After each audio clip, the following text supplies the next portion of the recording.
अस्सलाम वालेकुम नाज़रीन, उम्मीद है आप खैरियत से होंगे। अल्लाह ताला हम सब को अपने हिफ्ज़-ओ अमान में रखे और हमें जिस्मानी और रूहानी बीमारियों से महफूज रखे। नाज़रीन, आज की इस वीडियो में हम बात करेंगे होम्योपैथी के एक बहुत ही ज़बरदस्त मेडिसिन के हवाले से कि जो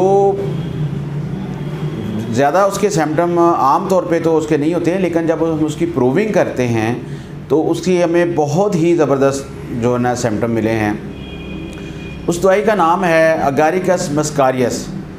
ये एक मशरूम से बनती है और एक बहुत ही ज़हरीली किस्म की ये मशरूम है, और लेकिन देखने में ये बहुत प्यारी लगती है। इसका रंग जो है वो सुर्ख होता है, उसके ऊपर सफ़ेद धब्बे से बने हुए होते हैं जो कि देखने में बहुत ही ज़बरदस्त लगते हैं। नाज़रीन, इस दवा को डॉक्टर श्रीटर और स्टाफ ने प्रूव किया है और होम्योपैथिक मटीरियल मेडिका में शामिल किया है। एक ज़बरदस्त किस्म की मेडिसिन है जो कि इंसानी नर्वस सिस्टम के ऊपर बहुत ज़्यादा असर करती है। तो ये मेडिसिन, ये जो वीडियो है ये डॉक्टर्स के लिए और स्टूडेंट्स जो हैं वो इससे ज़्यादा मुस्तफ़ीद हो सकते हैं। आज मैंने अपनी वीडियो के जो लेक्चर्स हैं उनका पैटर्न थोड़ा सा चेंज किया है और मैंने कोशिश की है कि आज हम सिर्फ एक मेडिसिन को डिस्कस करें कि एक दवा जो है उसके अंदर कौन कौन सी अलामात और कितनी अलामात होती हैं और उनके बारे में सिर्फ बात की जाए।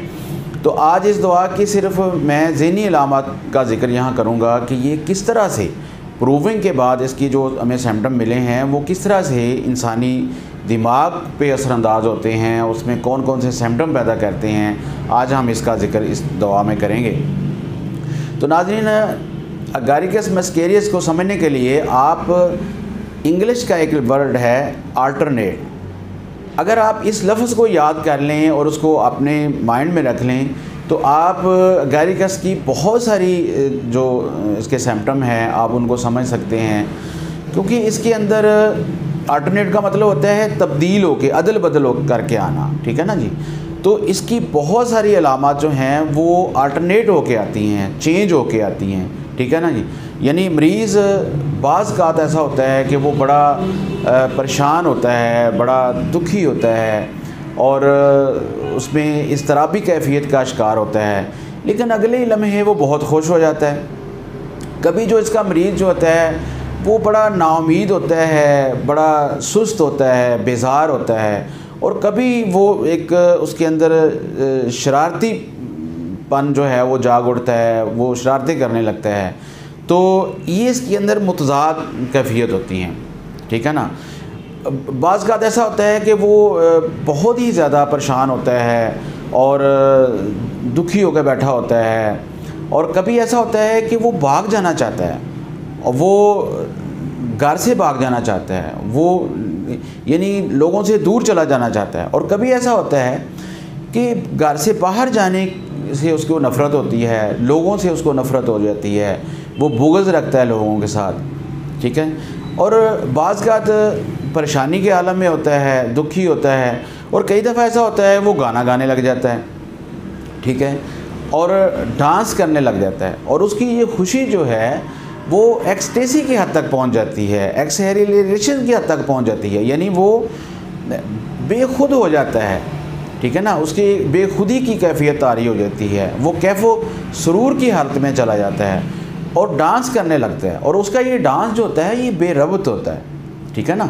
यानी उसके खुशी की वजह से वो अपने जिस्म पे कंट्रोल नहीं रख पाता, ठीक है ना, और बेढंगी हरकत करता है, बचकाना हरकत करता है, ठीक है ना। यानी उसको खुशी के आलम में ये समझ ही नहीं आ रही होती कि वो क्या कर रहा है, ठीक है ना। लोगों से मिलते हुए उसका जो बिहेवियर होता है वो बड़ा अजीब सा होता है, ठीक है।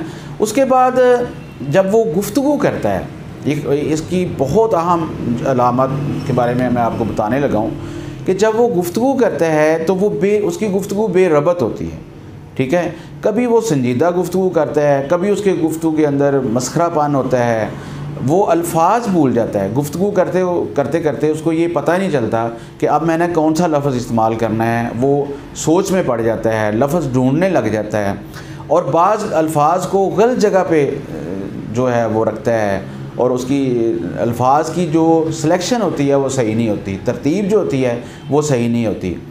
फिर इसका बच्चा जो होता है वो बड़ा कुंद ज़हन होता है, ज़हनी रिटार्डेशन का शिकार होता है, ठीक है ना। और उसका बच्चा जो है वो पढ़ना लिखना देर से सीखता है, बोलना देर से सीखता है, चलना देर से सीखता है। ये बहुत सारी चीज़ें ऐसी होती हैं जो इस बच्चे के अंदर पाई जाती हैं जो कि अगारिकस का मरीज़ होता है। फिर पढ़ने लिखने से उसकी तकलीफ़ जो है वो बढ़ जाती है, ज़हनी मेहनत करने से उसकी तकलीफ़ बढ़ जाती है। इस तरह करके इसके अंदर वो सवाल का जवाब नहीं देता, ठीक है ना। ये बहुत ही इसका एक नुमाया सिम्टम है कि अगर उससे बात पूछी जाए तो उसका जवाब नहीं देगा। वो गाना गा रहा होता है लेकिन आप बात पूछ रहे हैं, सवाल पूछ रहे हैं तो उसका वो जवाब नहीं देता, ठीक है ना। तो इस तरह की इसके अंदर कैफियत होती हैं। फिर इसको एंग्जाइटी बहुत ज़्यादा होती है, ठीक है ना। और ख़ास तौर पे लेडीज़ के अंदर हैज़ के बाद उसको एंग्जाइटी ज़्यादा होती है। उनको मैदे के साथ एंग्जाइटी बहुत होती है, मैदे की जगह पे छाती में दिल के मकाम पर उसको बहुत तकलीफ़ और एंग्जाइटी महसूस होती है। फिर ये मुस्तकबिल के बारे में बहुत ज़्यादा परेशान होता है। इसका मरीज़ जो होता है वो मर्ज़ के बारे में बहुत परेशान होता है। उसको एंग्जाइटी होती है कि उसको कोई मर्ज़ हो गया है, ख़ास तौर पे कैंसर के मर्ज़ से वो बहुत यानी बेताब और परेशान रहता है, ठीक है ना। और फिर उसको ये लगता है कि उसके अज़ा जैसे छोटे हैं। उसको एक आप समझ लें कि एक वहम सा हो जाता है, ठीक है ना। वो भूत प्रेत देखता है, वो शक्लें देखता है, वो बाज़ उसको वो वहम हो जाता है कि वो गैबी आवाज़ें सुनता है, वो किसी दूसरी दुनिया के मखलूक है, वो अपने आप को बहुत बड़ा समझता है, ठीक है ना। तो कभी ये डिपेंडेंट होता है, यानी इसको ऐसा लगता है कि जैसे वो किसी के सहारे के बगैर नहीं चल सकता, वो दूसरे लोगों पर डिपेंड करता है, ठीक है ना।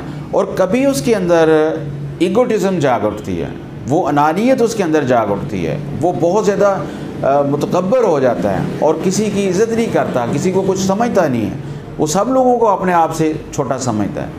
और सारे एहसानात जो होते हैं वो उनको 1 मिनट में जो है ना वो ख़त्म कर देता है। उसको ये वहम हो जाता है कि उसके कुछ अज़ा जो हैं उसको छोटे हैं, यानी उसको बाज़ का तो वो फ़ील करता है कि उसके जिस्म के कुछ अज़ा छोटे हैं, उसकी बाज़ का तो वो महसूस करता है कि उसकी टांगें ही नहीं हैं, ठीक है ना। तो इस तरह करके इसकी कुछ ज़हनी कैफियत हैं। फिर ये जो बहुत सारे इसमें अलामत ऐसी होती हैं कि ये नहाना चाहता है, ठीक है ना। सफाई का इसके अंदर बहुत ज़्यादा जुनून होता है, ये हर वक्त अपने हाथ धोता रहता है, ठीक है ना। ये क्लीनिनेस मैनिया जिसको आप कहते हैं कि वो मरीज़ मुसलसल नहाना चाहता है, जिस्म को साफ़ रखना चाहता है, हाथ मुँह अपने धोता है। निम्फोमीनिया इसमें होता है कि बाज़ ख़वातीन के अंदर जो है वो जिनसी जुनून जो है वो जाग उठता है, ठीक है ना। फिर इसमें एक चीज़ होती है कि बाज़ लोगों के अंदर जो है वो ख़ास तौर पे मर्द हज़रात जो होते हैं उनके अंदर एक जुनूनी कैफियत आ जाती है जिसके दौरान वो मुर्दा ख़वातीन के साथ, उनकी डेड बॉडी के साथ वो जिनसी ख्वाहिश पूरी करना चाहते हैं। और ये होम्योपैथी के अंदर जो है वो होम्योपैथिक थेरेपी के अंदर मेरा ख्याल में ये सिर्फ वाहद मेडिसिन है जिसके अंदर ये सिम्टम जो है वो पाया जाता है।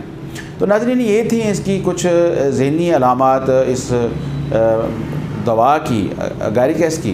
तो मैं इंशाल्लाह कोशिश करूँगा कि नेक्स्ट वीडियो के अंदर हम इसकी कुछ बाकी अज़ा के बारे में बात करें और 2-4 लेक्चर जो हैं उसमें हम इस दवा को जो है वो डिस्कस करेंगे।